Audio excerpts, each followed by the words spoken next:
நமஸ்காரம் எவ்ரிவான். ஜெய் ஜெய் சங்கர ஹர ஹர சங்கர. மகாபெரிவா பாதமே சரணம். இந்த 27th டிசம்பர் அன்னைக்கு மகாபெரிவாலோட ஆராதனை நடக்க போறது. எங்க நடக்க போறது அப்படின்னா கோவென்ட்ரியில இருக்கிற நம்ம பெரிவாலோட தியான சன்னதியில தான் நடக்க போறது. 27th அன்னைக்கு 5:30க்கு பெரிவாலோட ஆராதனை ஸ்டார்ட் ஆக போறது. 6 மணிலேருந்து நம்மளோட காரிய சித்தி மகா பெரிவாளுக்கு ருத்ராபிஷேகமும், 6 மணிலேருந்து நாம சங்கீர்த்தனமும், 7 மணிலேருந்து ருத்ர பாராயணம் மற்றும் புஷ்பாஞ்சலி, மகா ஆரதி மற்றும் மகா பிரசாதம் எல்லாமே நடக்க போறது. அது மட்டும் இல்லாம அடுத்த நாளான 28th அன்னைக்கு அனுஷ பூஜையும் இருக்கு. அது காத்தால 10 மணிக்கே ஆரம்பிக்க போறோம். ருத்ராபிஷேகத்தோட ஆரம்பிக்க போறோம். அதை தொடர்ந்து ருத்ர பாராயணம், விஷ்ணு சஹஸ்ரநாம பாராயணம், லலிதா சஹஸ்ரநாம பாராயணம், நாம சங்கீர்த்தனம், இப்படி எல்லாமே ரொம்ப ஜோரா நடக்க போகுது.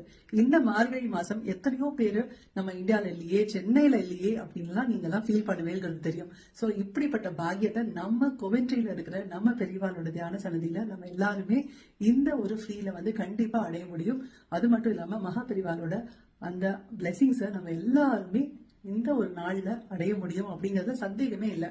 இதுக்கு நீங்க ரெஜிஸ்டர் பண்ணிக்கணும் அப்படின்னா கீழே கூகுள் ஃபார்ம்ஸே கொடுத்திருக்கேன். கண்டிப்பா அதுல ரெஜிஸ்டர் பண்ணிக்கோங்க. நீங்க வில்வார்ச்சனை இல்லைன்னா மகா சங்கல்பம், அன்னதானம், இப்படி எதுக்கு வேணாலும் நீங்க உங்களால முடிஞ்சதை நீங்க கண்டிப்பா செய்யலாம். இது எல்லாத்துக்குமே பேங்க் டீடைல்ஸ் நான் கீழே டிஸ்கிரிப்ஷன் பாக்ஸ்ல கொடுத்திருக்கேன். கண்டிப்பா உங்களால முடிஞ்சதை நீங்க செய்யுங்க.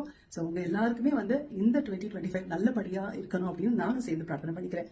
ஜெய் ஜெய் சங்கர ஹர ஹர சங்கர. மகாபெரிவா பாதமே சரணம். நமஸ்காரம்.